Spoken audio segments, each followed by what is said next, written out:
Բարև ձեզ։ Բաքվի շքերթին առաջին դեմքով ներկա էին միայն Արցախի դեմ պատերազմի ուղիղ հովանավորները՝ Թուրքիան եւ Պակիստանը, բացառություն էր Իսրայելը, որն իր դեսպանին էր ուղարկել։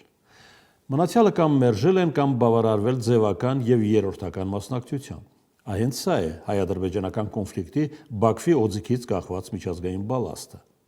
Իդեպ դեսպանի մակարդակով է մասնակցել նաեւ Ռուսաստանը, որի խաղաղապահներին Ադրբեջանը դուրս հրավիրեց Արցախից նոյեմբերի 9-ի պայմանագրային ժամկետից 1 տարի շուտ։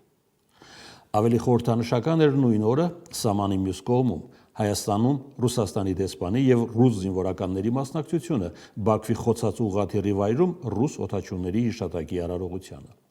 Եվ սա դեռ ամբողջ խորապատկերը չէ ավարտված պատերազմի։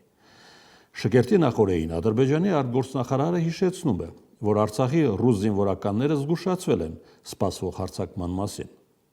Խորհուրդ տվել հեռու մնալ ռազմական գործողությունների թատերաբեմից,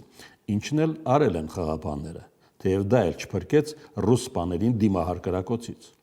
Խաղաղապահներին նենգաբար սպանելը հետո կներկայացվի արցախցիներին պաշտպանելու հերոսական նպատակի մեջ,